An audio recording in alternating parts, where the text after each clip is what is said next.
LeBron just admitted something fans never expected. This might explain everything that went wrong with the Lakers, and what he said about his injury could change how you see this whole season.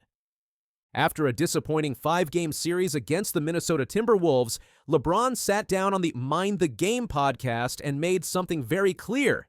This loss wasn't about effort, and it wasn't about bad luck. It was about matchups. It's the matchups, and we ran into a damn good matchup, a team that's been battle-tested, a team that's hungry, a team that a lot of youth, but also experience at the same time, and another team that's trying to make the next step. And you know, they were a worthy opponent, that's for sure. Coming from a 4-time NBA champion with 22 seasons under his belt, those words carry weight. The Lakers came into the playoffs as the 3rd seed. Expectations were high, maybe too high, but as the games played out, it became clear that something just wasn't clicking. One of the biggest moves of the season, and one that now faces heavy scrutiny, was the mid-season trade that brought Luka Doncic to Los Angeles. The Lakers gave up Anthony Davis and Max Christie to get him, a blockbuster deal that had fans stunned. At first, the trade seemed brilliant. 2 of the league's most skilled offensive players, LeBron and Luka, sharing the floor. That sounded like a nightmare for any opponent. But beneath the hype was a dangerous hole in the Lakers' lineup. They had no one left to protect the paint. With Davis gone, and after rescinding their trade for Mark Williams, the Lakers were left exposed down low. Jackson Hayes couldn't hold the line, and coach J.J. Redick eventually benched him altogether. The result, Rudy Gobert and the Timberwolves ran wild in the paint, dominating Game 5 and sealing the Lakers' fate.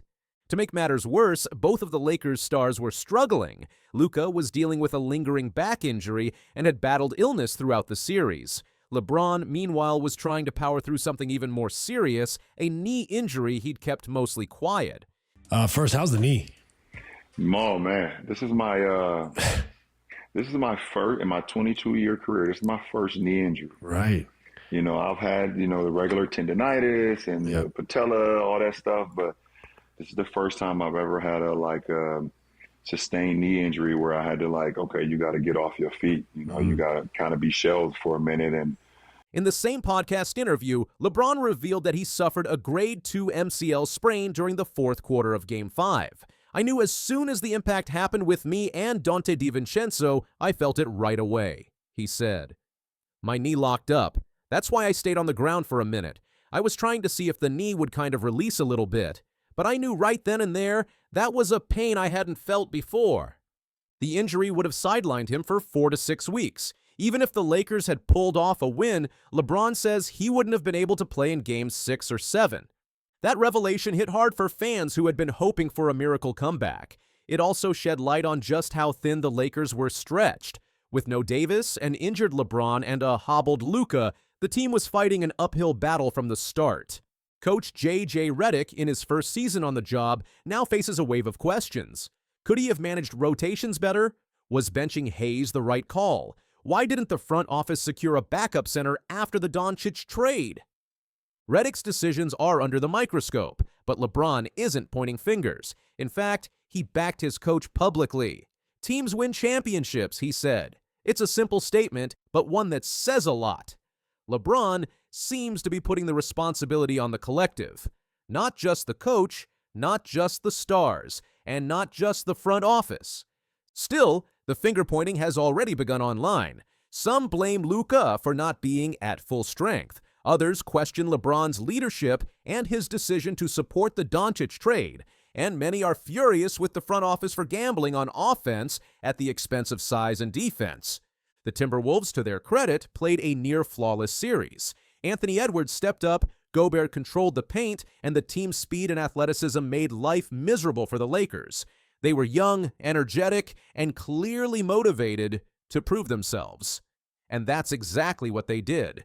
As for the Lakers, the future is now filled with question marks. LeBron's contract gives him an option to leave this summer, and retirement rumors are louder than ever. He ended the season averaging 24.4 points, 7.8 rebounds, and 8.2 assists on over 51% shooting. Numbers that most players would kill for. But at 40 years old, every season takes a heavier toll.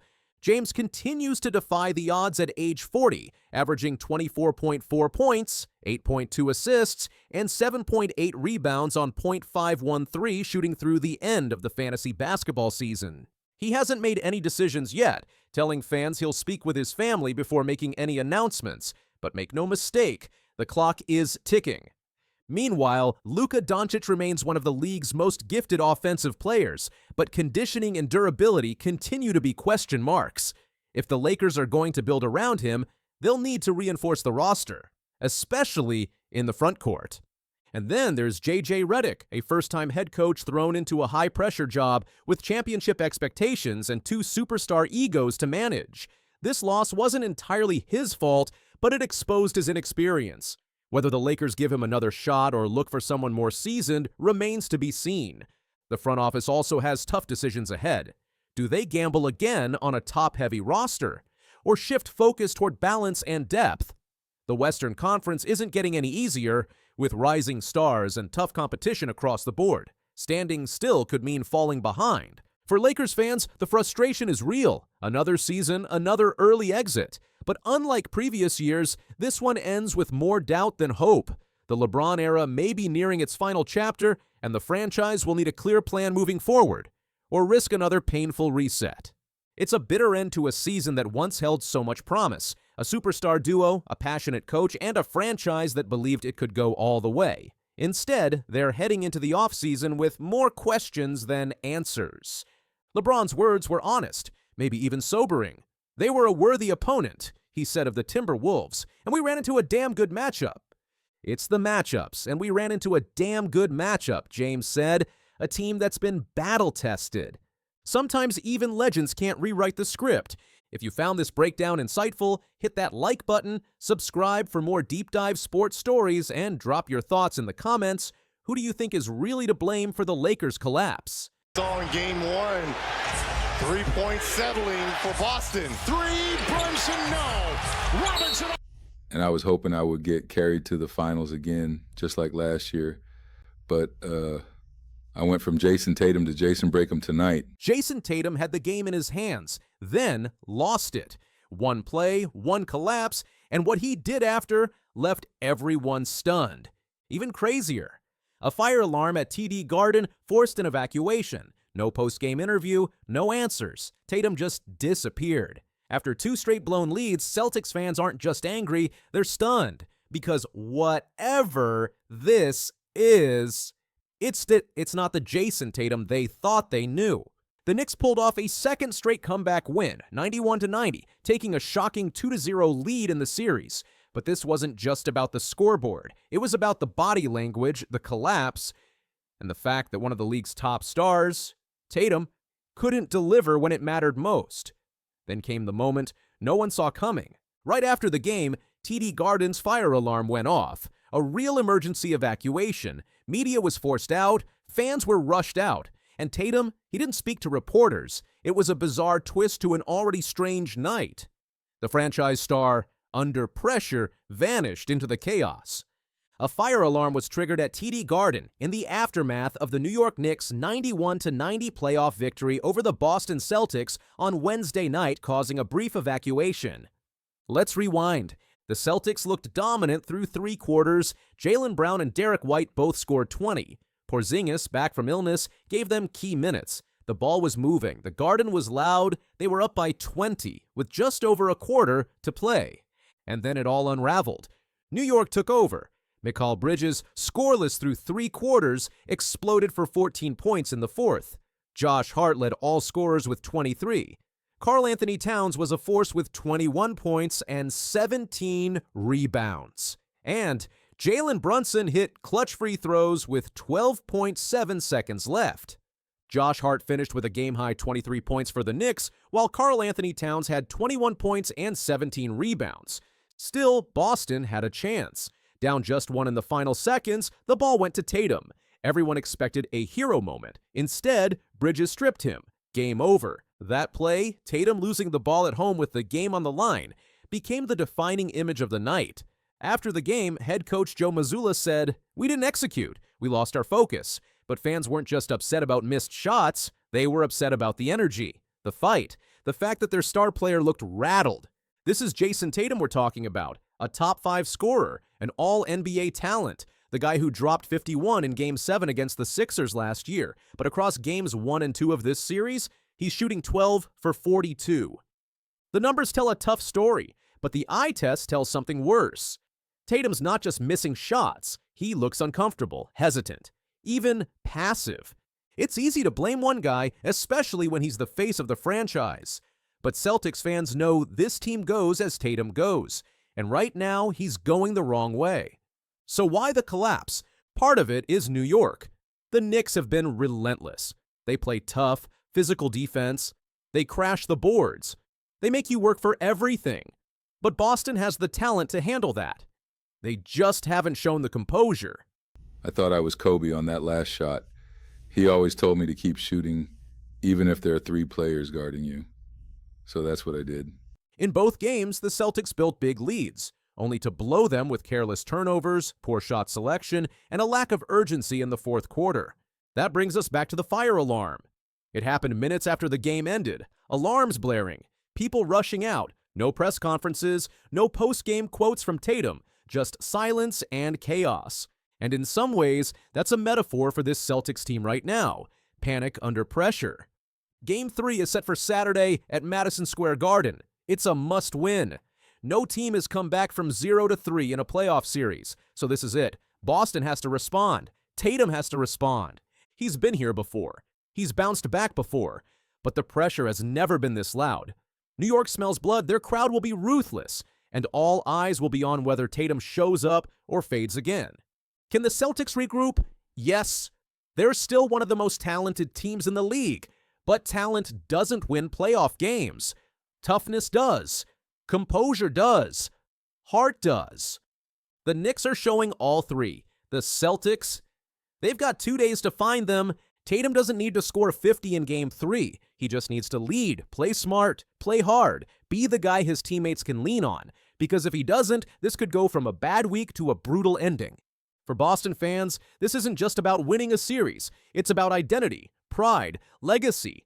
For the Knicks, it's a chance to rewrite the story, to become more than an underdog, to make the East go through New York. And no one thought we'd be here. Knicks up 2-0, Celtics looking lost, Tatum silent.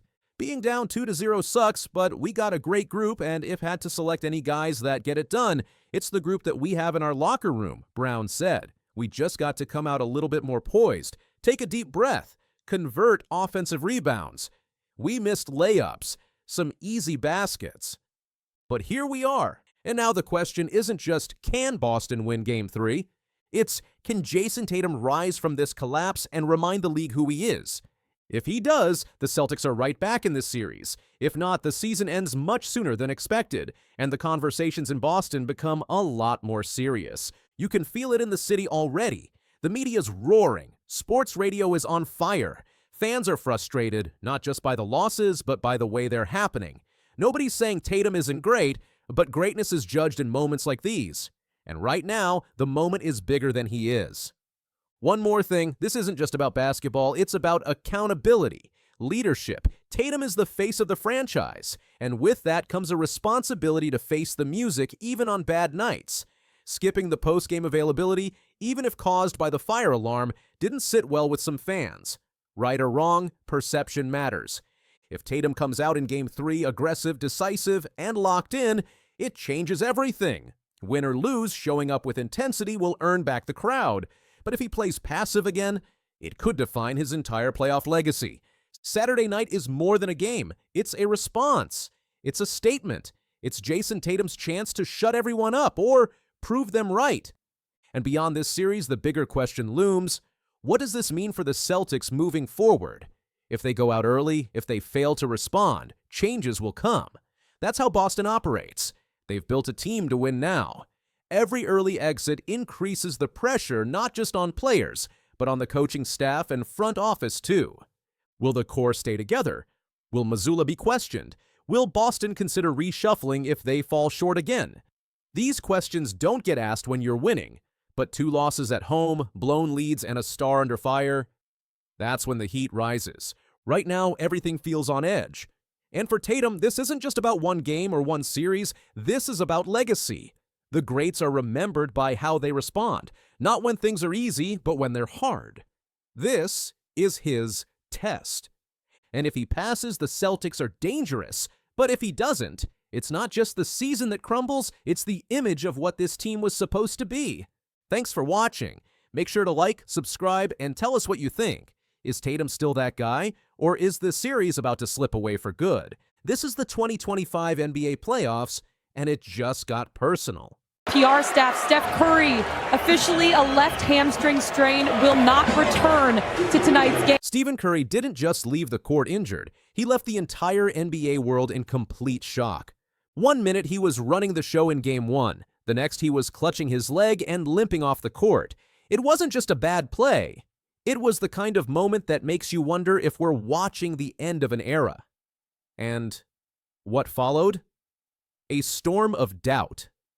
Brutal takes from legends and questions no one wanted to ask. Shaquille O'Neal on live TV didn't hold back. Maybe he's starting to break down, he said. You could feel the silence after that, because when a Hall of Famer like Shaq questions your future, people listen.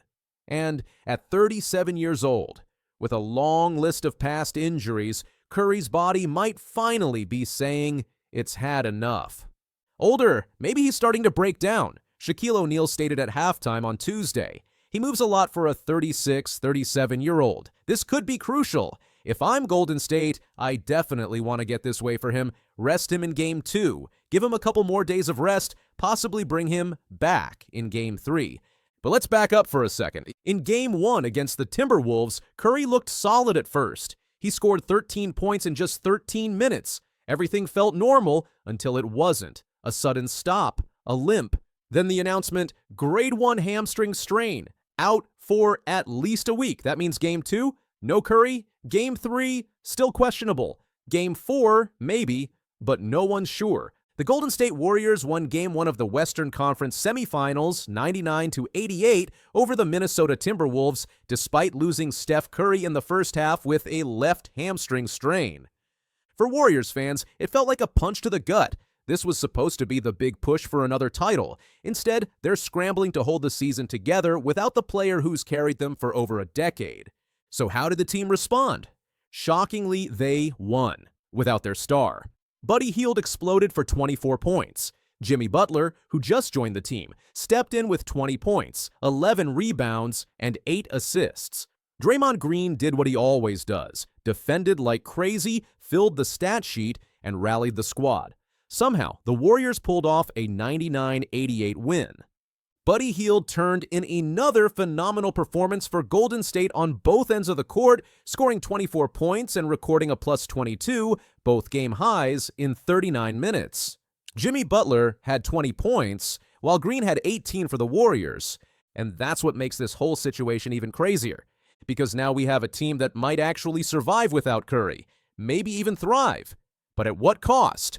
What does it say when your franchise player goes down and you still win? Is this the beginning of a new era, or just a lucky game? Draymond Green doesn't think it's luck. After the game, he looked straight into the camera and said, "We won't panic." He praised Jimmy Butler, saying he's fully capable of leading a team. That wasn't just talk, it was a statement. "We know what Jimmy's capable of," Green told reporters on Tuesday. "Jimmy's capable of carrying a team. He carried a team to the finals twice. We won't panic. This team believes they're bigger than one player now. And honestly, they might be. But let's not get it twisted. Losing Steph isn't something you just brush off. He's the heart of this dynasty. He changed the game. Without him, the Warriors are different. Maybe not worse, but definitely different. And that's where things get uncomfortable. Because if the Warriors keep winning without Curry, what happens next? Is this the start of the team moving on from their biggest star? Or does this just show how deep and dangerous they've become? On the flip side, if they start losing, every headline is going to scream the same thing. They needed Steph. That's the pressure Curry's under now. He's not just fighting to heal. He's fighting to stay relevant, to prove he can still lead, that he's not done. And at his age, that's not easy. Fans are divided. Some are holding on to hope, saying Steph just needs rest and he'll bounce back like always. Others are bracing for what feels like the inevitable. One injury too many? Curry's track record isn't helping either. In just the last few years, he's dealt with thumb problems, ankle tweaks, and now this hamstring. He played in the 2024 Olympics too. Great for Team USA, but terrible for rest. His body hasn't had a real break in years.